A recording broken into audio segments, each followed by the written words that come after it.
Hola amigos, bien o no, saludos desde Medellín. Hoy el tema am, sigue con una pregunta que yo tengo muchas veces. Es cómo puedo empezar para entender, estudiar o mejorar mi inglés, mi lengua, mi nueva lengua. So, ese es el tema de hoy. So, the theme today is how do I start? If I need to start learning or improving my English, how do I start? Where do I start? So I'm going to explain the first bit a little bit in Spanish, and I'll get back to English to explain it again. Entonces, principalmente, si tú estás en verdad empezando para estudiar inglés con una nueva lengua, empezar con algo muy básico, pero especialmente en su lugar, donde estás ya. Empezar, como dice, saludos. Empezar para hablar poco con tu lugar, donde vives, tu familia, tu trabajo, algo con tu día a día, algo con cosas que tú entiendes muy bien. Empezar en este punto. Y para empezar, en verdad, tú no necesitas mucha ayuda con nativos inglés hablantes como yo en el principio. Principalmente es para ser seguro que tú entiendes algunos cómo funciona un poco diferente inglés, por qué dice esto o otro, y busca por explicaciones. Si estás muy confundido con los puntos gramáticos, busca por explicaciones en tu lengua maternal principalmente. So, eso es para principiantes. Voy a repetir este poco en inglés para mostrar, ¿no? So, if you're just starting out, start with where you are, who you are. So, say hello, talk about where you are, talk about what you do, talk about things that you understand really well in your own language. Look for explanations of the grammar points or things you get confused with. Look for explanations of that from someone who already speaks your language, because they'll be able to explain it to you a little bit better and probably give you more examples in your language that might help you understand it better. But after that, once you get past the very basics of saying hello, talking about your job, talking about where you are, your family, things like that, and when you can talk about that in the present, the past, the future,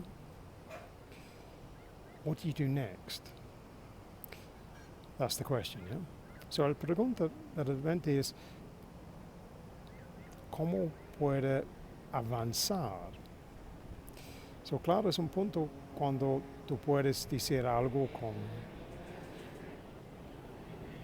tú mismo, con tu familia, con tu trabajo, con algo, cosas que tú tienes interés, puedes expresar pensamientos o historias con el pasado, presente y futuro. Pero ¿cómo avanzar después?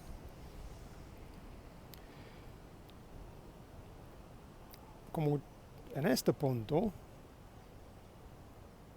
es normalmente cuando yo encuentro a mis estudiantes. So, normalmente ellos tienen un nivel, como dice, intermedio. Se puede expresar cosas, pero muchas veces necesita ayuda para mejorar su confianza para hablar, mejorar su sonido para pronunciar muy claramente, mucha claridad, y también para amplificar su vocabulario y hablar en más detalle, con más complejidad con algunos temas. Y por eso yo utilizo con mis estudiantes el técnico para leemos juntos en voz alta, utilizando texto, algunos libros con temas que el estudiante le gusta entender. Eso es para amplificar el vocabulario, practicar la pronunciación y poco a poco mejorando su confianza. So once you've got beyond the basics, saying hello, talking about your job, day by day kind of things, expressions of past, present, future, how do you go further than that?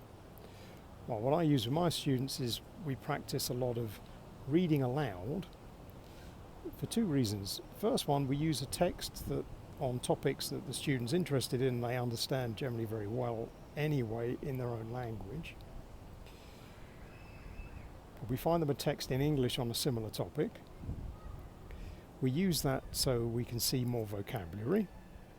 We can look at structures in the language, we can discuss that if there's some confusion. But principally, it's to help them get control of the voice, improve their pronunciation, have more confidence in how they sound, and then they can take that on after practice.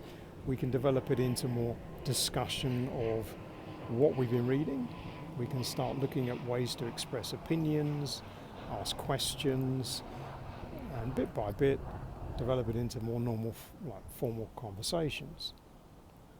So, finalmente, la idea es después la práctica para leer en voz alta, tiene más confianza en tu sonido en la nueva lengua, amplificar estas conversaciones con más preguntas, expresiones con sus pensamientos, y finalmente estás capaz para hacer una conversación normal en cualquier tema. Y también, como dicen algunos con mis videos anteriores, para mirar en tu rutina día a día y pensar cómo puedo amplificar esta conversación. Buscar por oportunidad para preguntar más, para utilizar oraciones con más vocabulario, más complejidad, para decir algo, para describir las cosas que tú encuentras in tu día a día. So, as well as that, it's looking for more opportunities to widen your conversations, to perhaps increase the vocabulary you use, ask more complicated questions in different situations, your normal daily routine. Look for ways you can describe things. Y también, y más importante, siempre busca oportunidad para escuchar un montón de cosas diferentes en tu nueva lengua. And the last thing is to make sure you look for opportunities always to listen to as much different content in the new language as possible. Whether it's TV shows, podcasts, news, as much as you can. The more of that you get to listen to, this really will help a lot. And if you combine that with reading as well, you get like a double practice, because then you get not only the reading for the vocabulary, but also you get to practice your voice by reading out loud. With a combination of lots of listening plus some actual reading practice, this will eventually accelerate your ability, and then you are able to have more general conversations. So there we go. Un poco más largo este video que normal, pero es una pregunta que mucha gente pregunta, ¿cómo puedo mejorar? ¿Cómo puedo empezar? So yo espero que estos tips puedan ayudarte. Déjame saber en los comentarios si quiere más en este tema. So I hope you find this one helpful. Let me know in the comments if you want a bit more on this type of topic. But I hope you see that it takes a bit of time, but if you work on it, start from where you are, amplify slowly your use of phrases, vocabulary, start combining that with lots of reading and listening, and eventually you should be able to talk more competently, at least on a couple of the main topics, things that you know a lot about. And bit by bit, the more contact you have, eventually you can build your fluency from there. So there we go, that's the topic for today, a bit longer than normal, but I hope you found that one useful. And as ever, from Regime, we'll say cheerio.